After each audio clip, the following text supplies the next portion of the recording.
Did we miss anything? Apparently we did. Well, there's so much. Again, like I said, there's so much. You know what I missed? Yeah. Grapes. Grapes. I know the grapes kind of fell off. He did. Here's the thing: is budget cuts. Nah, and not really. One of the biggest reasons is once I got married and I was like I was out of the house. The place where I would get grapes. Because I can't just like get the grapes normally. If I get it in the podcast budget, it has to be bought a certain way, all this kind of stuff. It was not like available as an option anymore. And I can't commission you to get the grapes every week. Because if you had to be the one to pick up the grapes every week, would it actually happen? All right. I don't know. But if you want the grapes, you can get them. Hey, so there's a great tension. So as a woman now, who should you be submitting to? Your father or your husband or your pastor? Well, we focus so much on like positive women examples that we didn't get to all the baggage that comes with the sinful women of the Bible. Because there's a lot that comes with it. But there's not a lot. There's not a lot. There's actually not a lot. But man, is that the one is used to, there's the one. Yeah. She's so influential that she actually becomes the epitome. Oh yeah. Of evil women. Jezebel. The Jezebel spirit. Yeah, she's a spirit now. She's a spirit now. She went from just being kind of a rotten old lady. Yeah. To being a spirit. Apparently possessing people in the modern day. Yeah, which I'll just say that right now. Mm-hmm. It's not a thing. No. I'm just going to say it. If someone's told you that, that's if you have been personally victimized by the Jezebel spirit, language and the being told that that's what's going on with you or something. You're looking right in the camera. Or being called a Jezebel yourself, that is unbiblical. It is false. It's mean. It's bullying. It is not a thing. That is not true. So just unhitch yourself from that right now. Because now, I'm not saying you did the right thing. No, you may have messed up, but that is no reason to have that lorded over you in that way. And it still happens on the daily, and it's so the reason it got turned into spirit is I think it's in it's in Revelation because John is talking about a woman who was a false prophet, and rather than use her name, he calls her, he like uses the word Jezebel, and so people are like, oh, it means there's a spirit of Jezebel, and there's not. It's just not a thing. No.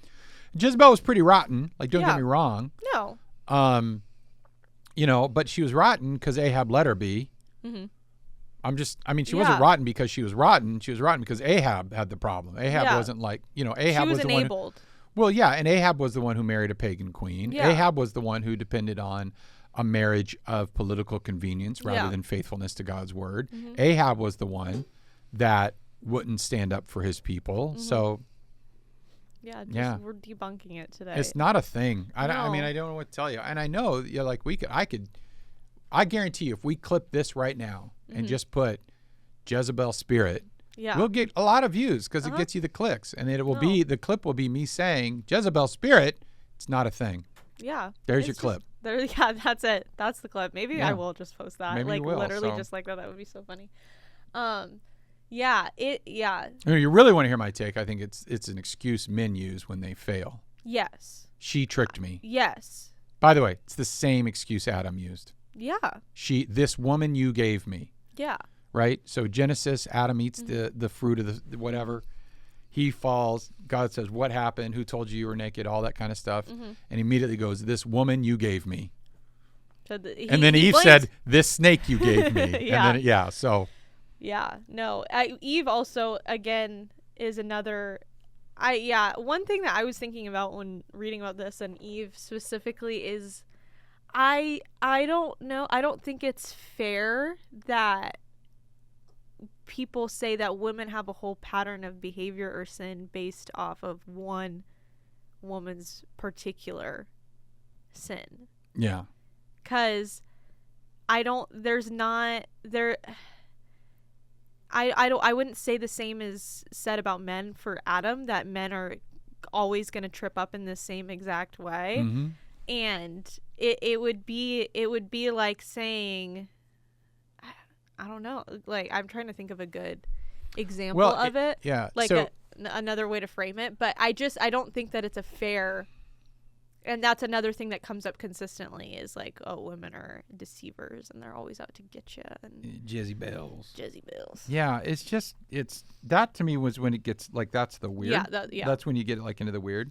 Mm-hmm. So, so where does that come from? Well, Paul does say in 1 Timothy chapter 2, I do not permit a woman to teach or assume authority over a man. She must be quiet. We dealt with that.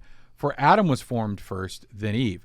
What he's talking about is the doctrine of creation, not of, and how Artemis, the teaching of Artemis was that women were created first and then men. He's saying, no.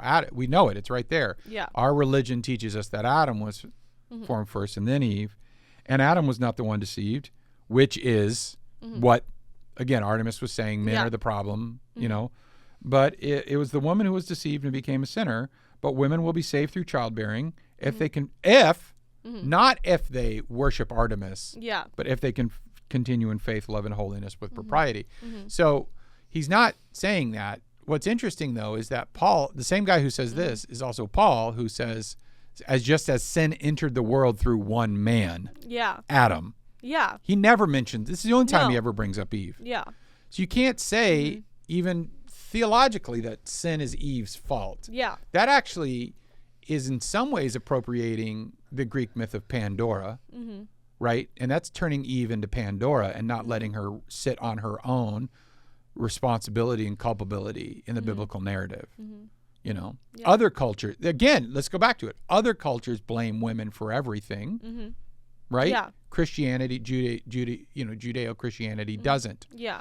And that's the thing that stands out is we bring these other cultural tropes into Christianity. Yes. And we don't let Christianity speak for itself. Yes. I think that is really going somewhere, because one of the constant arguments against elevating women in the home or in the church is that we can't, the argument, we don't let the world creep into us, we show the world. Right, and that whole argument is and that's the argument that is used, but that's doing it, but it the other way denies around. the biblical text in doing exactly. it. Yeah. We let when we push women down and oppress women down in this way, we are letting the world inform.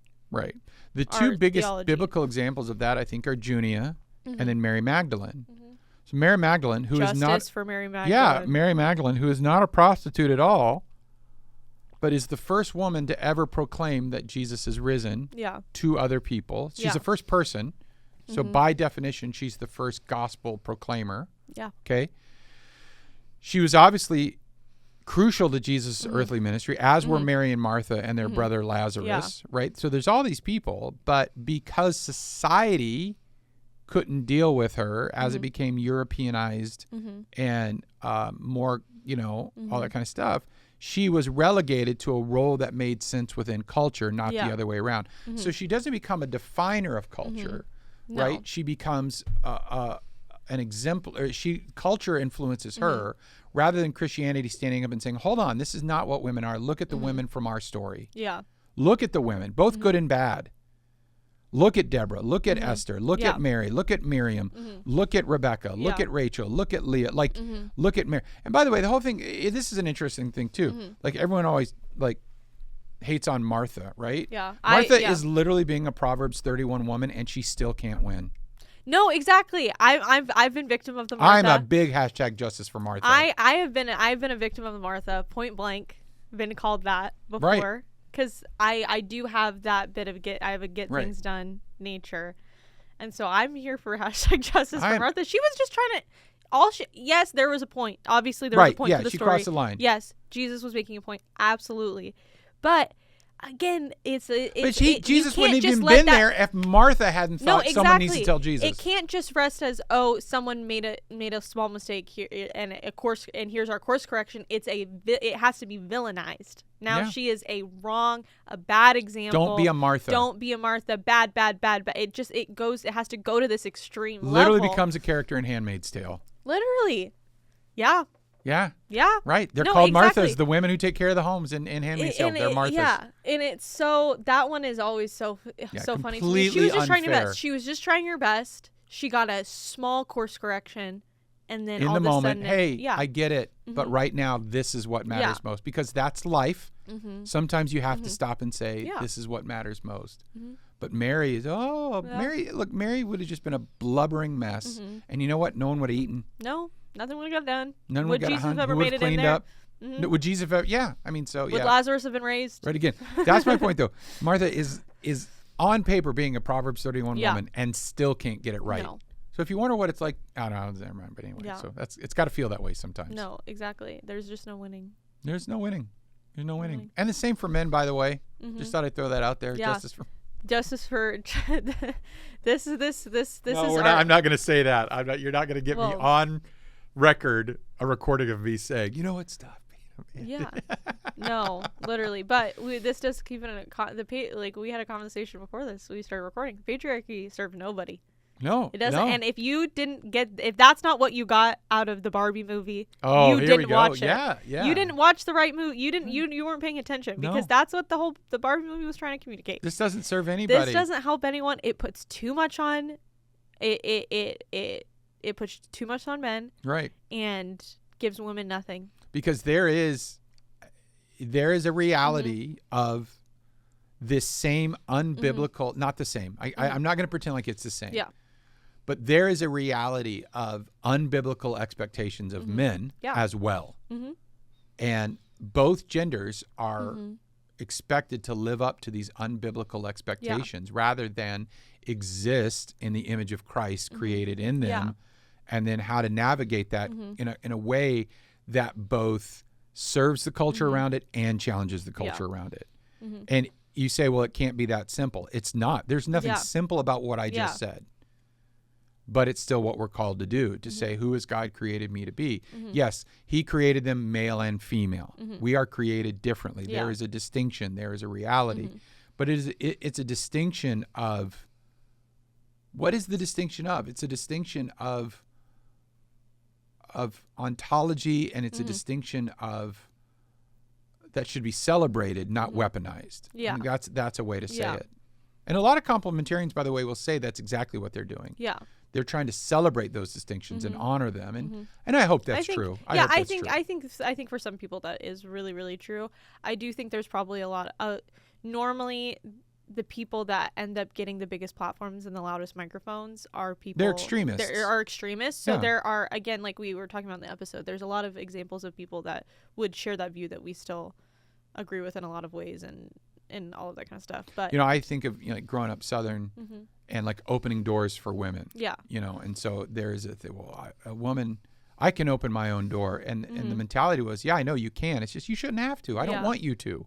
Like I want. So is it complementarian? Yeah. Men should do this and women should do this. Yeah. But hopefully even your complementarianism is still coming from a place of mutual submission, devotion, affection, honoring Christ-likeness. I'm just talking about the biblical theology of it. And it also still feels nice when someone opens the door for you. Sure. When you're walking into a place and someone catches one for you and does it. Yeah. And as a man, you're usually carrying something. Yeah. Always carrying. Men are always carrying. Who's going to carry the boats? Who's going to carry the logs? There you go. Good Lord. Did we just? That was our first David Goggins reference. I think. There's no way that joke hasn't been made. That joke has never been made. That may have been our first. I may have mentioned Goggins, but I think that's who's going to carry the boats. That's such a good line. Who's going to carry the logs? Who? Who? If not, If not us, then who? If not who? So. What else? What else? I don't know. I was gonna make a joke at the top, and then I didn't get the chance of like, this episode is only gonna be 72% as long. Yeah. But then it was a regular length. Yeah. If it actually would have been kind of close to that would have been a little funny. It would have been. We constantly make this joke about because the statistic from a while ago was women make 70. I don't know. It's an old statistic, and it's definitely probably outdated. But for a while, the statistic was women in the same job in the same industry will make 72%. 72 cents on the dollar. Yes. So we always make it 72%. I only get 72%. That's right. That's why the Did We Miss Anythings are only 72% as long as the episode. Exactly, because I'm in them.